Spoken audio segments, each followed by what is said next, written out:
Yeah welcome to RR triple four allrounder. Match number 21 KKR versus LSG. ఈ match review విషయానికి వస్తే మాత్రం ఏం మ్యాచ్ అండి, ఏమన్నా మ్యాచ్. ఐపీఎల్లో నిన్న ఎంఐ వర్సెస్ ఆర్సీబీ ఎలాంటి నెయిల్ బైటింగ్ మ్యాచ్ అయితే జరిగిందో ఇక్కడ కూడా అలాంటి మ్యాచ్ జరిగింది. And full high voltage match అనమాట. ఎవ్వరు కొని ఎక్కడ కూడా తగ్గలేదనమాట. రెండు టీమ్ ప్లేయర్స్ కూడా పోటాపోటీగా ఆడారనమాట. అండ్ ఈ మ్యాచ్ విషయానికి వస్తే మాత్రం మనం ప్రివ్యూ వీడియోలో చెప్పుకున్నట్లే బ్యాటింగ్ వికెట్ ఇచ్చారనమాట. అండ్ ఎల్ఎస్జి కేకేఆర్ వాళ్ళు వచ్చేసి టాస్ గెలిచి ఫీల్డింగ్ తీసుకొని ఎల్ఎస్జి వాళ్ళని బ్యాటింగ్ చేయమని చెప్పారు. ఎల్ఎస్జి ఫస్ట్ బ్యాటింగ్ చేసి 238 రన్స్ చేసి 3 వికెట్స్ మాత్రమే కోల్పోయారు. అండ్ సెకండ్ ఇన్నింగ్స్ లో కేకేఆర్ వాళ్ళు వచ్చేసి 234 రన్స్ చేసి 7 వికెట్స్ కోల్పోయారు. ఎల్ఎస్జి వన్ బై 4 రన్స్ అనమాట. అండ్ ఎల్ఎస్జి బ్యాటింగ్ విషయానికి వస్తే మాత్రం పవర్ ప్లేలోనే బాగా ఆడారన్నమాట. 6 overs అయిపోయేలోపు 58 రన్స్ ఏమో స్కోర్ చేశారు. ఒక్క వికెట్ కూడా కోల్పోలేదు. మంచిగానే పర్ఫామ్ చేశారు. And Adam Markram and Mitchell Marsh ఇద్దరు కూడా మంచి పర్ఫార్మెన్సే ఇచ్చారన్నమాట. అండ్ యాడమ్ మార్క్రమ్ కూడా లాస్ట్ 2 మ్యాచెస్ నుంచి మంచిగా పర్ఫామ్ చేస్తున్నాడు అనమాట. మిచెల్ మార్ష్ అయితే ఫస్ట్ నుంచి పర్ఫామ్ చేస్తున్నాడు. అంటే ఆరెంజ్ క్యాప్ నికోలస్ పురాన్తోనే ఉంది. వీళ్ళ టీంలో ముగ్గురు ఆడుతున్నారన్నమాట. ఇంకా కావాల్సింది వచ్చేసి పంత్ నుంచి రావాలి, మిల్లర్ నుంచి రావాలి, అండ్ ఆయుష్ బదోని నుంచి రావాల్సింది ఉంది. ఓకే ఫైన్, తనేమో ఆడుతున్నాడు.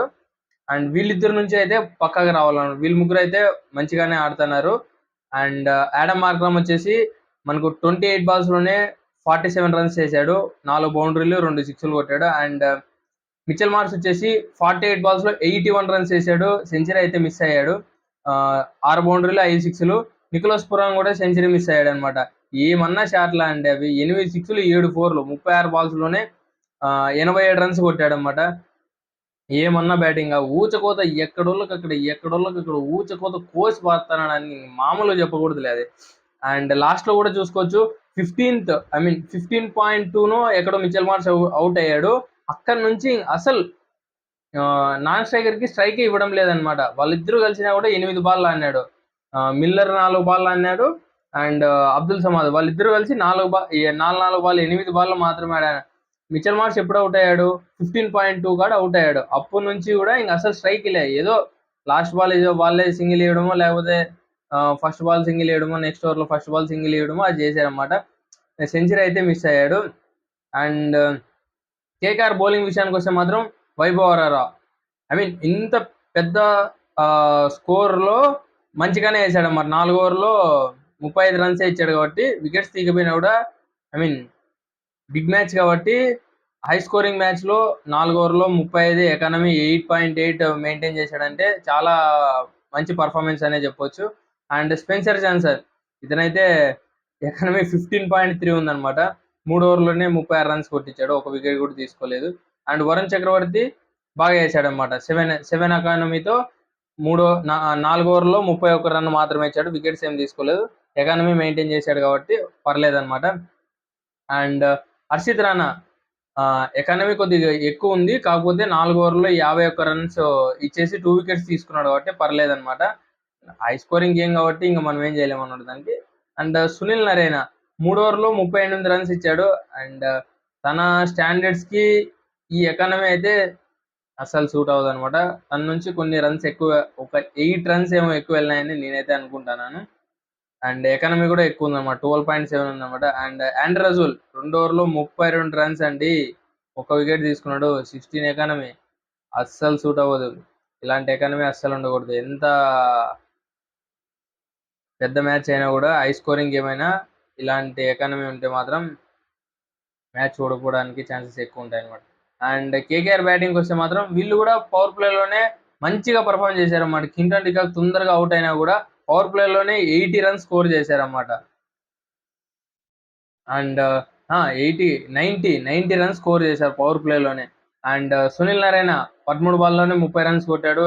4 బౌండరీలు 2 సిక్స్లు.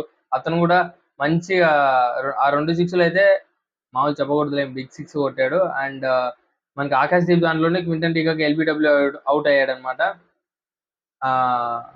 తను 2.3 కాడ థర్డ్ ఓవర్లో అవుట్ అయ్యాడు.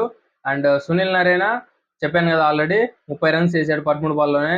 4 బౌండరీలు 2 సిక్స్లు. And Ajinkya Rahane captain innings అసలు పెట్టిన 1.5 కోటికి ఇప్పటికే న్యాయం చేశాడని చెప్పాలి. ఒక కోటికి కొన్న ప్లేయర్స్ ఎవరు ఇంత బాగా ఆడారనమాట.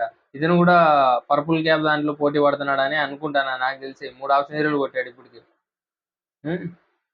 పర్పుల్ క్యాప్ వాళ్ళు ఇంకా ఎక్కువ ఉన్నారులే, 270 కాడ 280 కాడ ఉన్నాడు.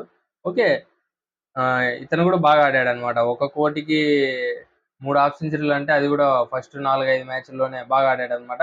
35 బాల్స్లోనే 61 కొట్టాడు. అండ్ 174 ఉంది స్ట్రైక్ రేటు, 8 బౌండరీలు 2 సిక్స్లు. సిక్స్లు ఎక్కువ రావాల్సింది, కాకపోతే తన టెస్ట్ బ్యాట్స్మెన్ అని అందరూ అంటారు, కాకపోతే నేను T20 కూడా ఆడగలనని చూపించాడు.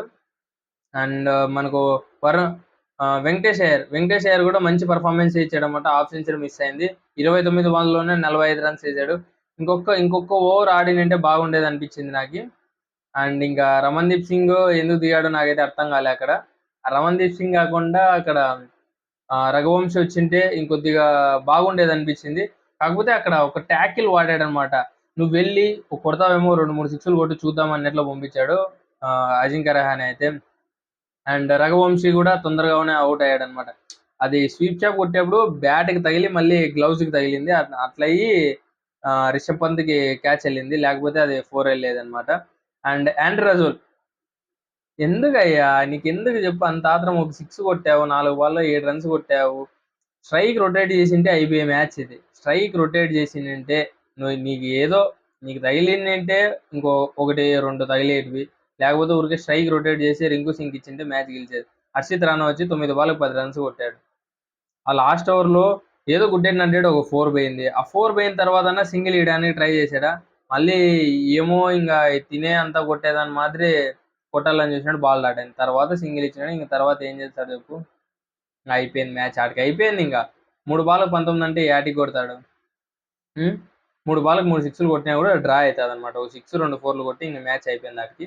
అండ్ ఎల్ఎస్జీ బౌలింగ్ విషయానికి వస్తే మాత్రం ప్రతి ఒక్కరూ బాగానే బౌలింగ్ చేశారనమాట.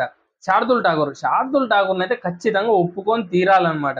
అసలు వెంకటేష్ అయ్యారు మనకు అజింక్య రహానే బ్యాటింగ్ ఆడుతుంటే అసలు వికెట్టే పల్లేదురా అనుకుంటున్న టైంలో వచ్చేసి వికెట్ తీశాడనమాట అజింక్య రహానే అయితే.